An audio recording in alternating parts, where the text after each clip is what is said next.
Halo, assalamualaikum warahmatullahi wabarakatuh. Perkenalkan, nama saya Muhammad Zahran Rizkullah. Saya akan menjelaskan emulsi dan suspensi. Emulsi.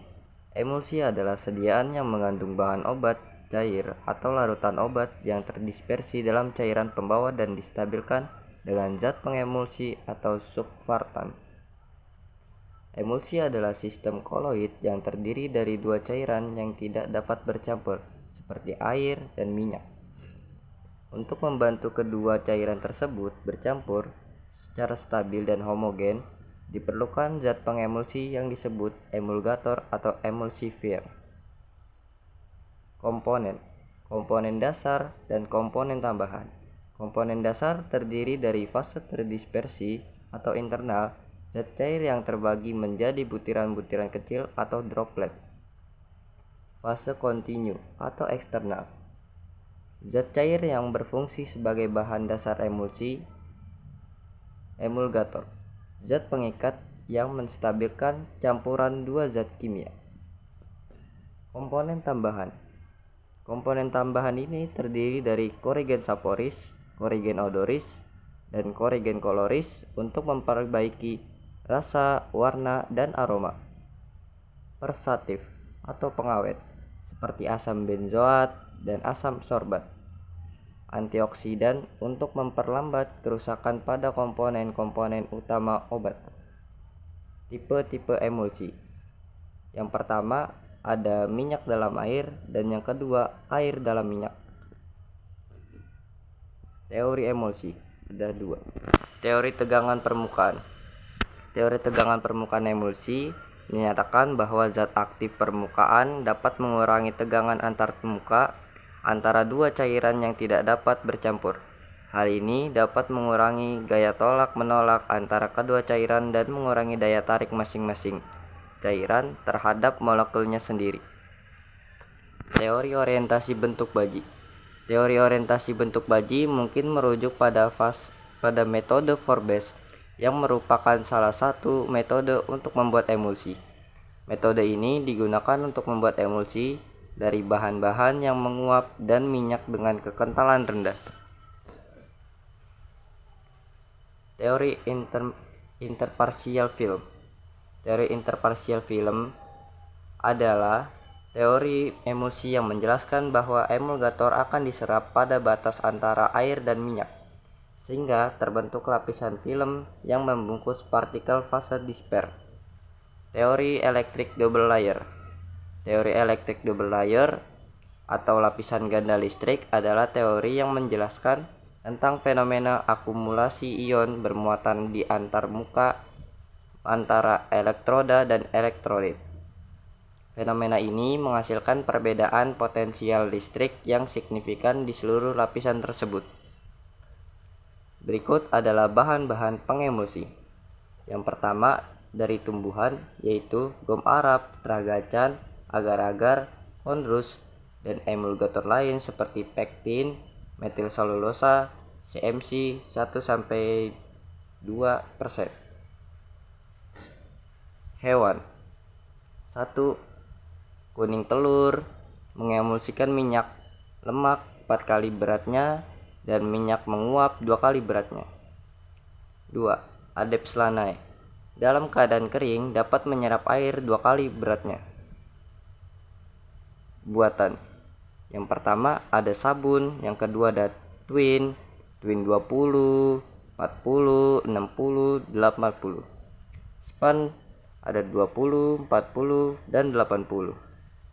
Emulgator golongan surfaktan ada anisotonik, katiotonik, non-ionic, dan aphoner. Cara pembuatan.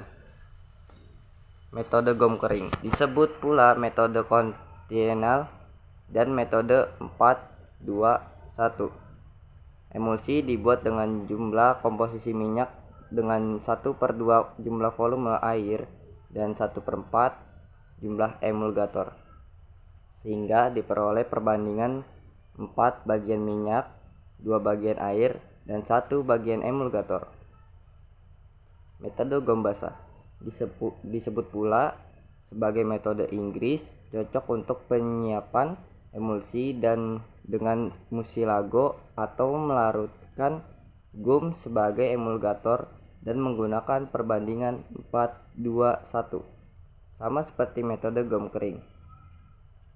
Metode ini dipilih jika emulgator yang digunakan harus dilarutkan atau didispersikan terlebih dahulu ke dalam air, misalnya metil selulosa 1 bagian, gum ditambahkan 2 bagian air lalu diaduk, dan minyak ditambahkan sedikit demi sedikit sambil terus diaduk dengan cepat.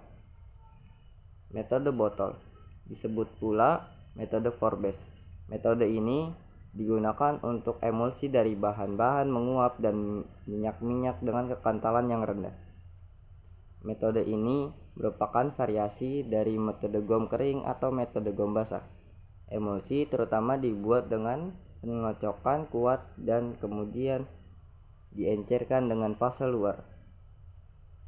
Kestabilan. Yang pertama ada creaming, adalah terpisahnya emulsi menjadi 2 lapisan di mana yang satu mengandung fase dispers lebih banyak daripada lapisan yang lain. Creaming bersifat reversible, artinya bila dikocok perlahan-lahan akan terdispersi kembali. Coalescence dan cracking atau breaking.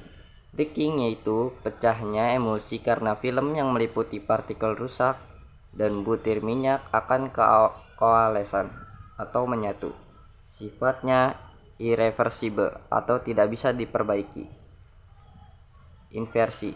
Inversi yaitu peristiwa berubahnya sekonyong-konyong tipe emulsi water per oil atau oil per water atau sebaliknya, sifatnya irreversible. Berikut ada cara membedakannya. Yang pertama ada pengencaran fase, yang kedua ada pemberian warna, yang ketiga ada kertas saring. Pengencaran fase yaitu emulsi tipe O per W dapat diencerkan dengan air, sedangkan emulsi W per O dapat diencerkan dengan minyak. Setiap emulsi dapat diencerkan dengan fase eksternalnya. Pemberian warna.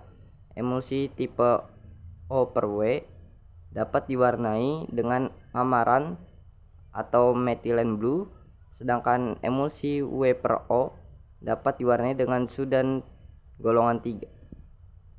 Zat warna akan tersebar dalam emulsi apabila zat tersebut larut dalam fase eksternal dari emulsi tersebut. Kertas saring. Bila emulsi diteteskan pada kertas saring menjadi basah, maka tipe emulsi O per W, dan bila timbul noda minyak pada kertas, berarti tipe emulsi W per O. Suspensi. Suspensi adalah istilah kimia yang menggambarkan kondisi di mana adanya 2 atau lebih campuran zat. Suspensi mengandung sediaan cair yang mengandung partikel padat tidak larut dan terdispersi dalam fase cair. Beberapa jenis obat berbentuk suspensi bisa langsung digunakan, namun sebagian lainnya berupa campuran padat yang perlu dilarutkan terlebih dahulu. Jenis-jenis suspensi. Yang pertama ada suspensi oral, suspensi topikal, suspensi ophthalmic, suspensi tetes telinga, suspensi untuk injeksi, dan suspensi untuk injeksi terkontinu. Metode pembuatan. Metode pembuatan suspensi dapat dibuat dengan 2 cara, yaitu dengan metode dispersi dan metode presipitasi. Sistem pembentukan. Sistem pembentukan suspensi yaitu sistem terflokulasi dan sistem deflokulasi. Faktor yang mempengaruhi stabilitas suspensi. Yang pertama ada ukuran partikel. Semakin besar ukuran partikel, maka semakin kecil luas penampangnya. 2. Kekentalan. Semakin kental suatu cairan, kecepatan alirannya makin turun. Jumlah partikel. Apabila di dalam ruangan berisi partikel dalam jumlah besar, maka partikel tersebut akan susah melakukan gerakan yang bebas karena sering terjadi benturan antara partikel tersebut. 4. Sifat atau muatan partikel. Dalam suatu suspensi, kemungkinan besar terdiri dari beberapa macam campuran bahan yang sifatnya tidak terlalu sama. Sekian dari saya, kurang lebihnya mohon maaf. Terima kasih.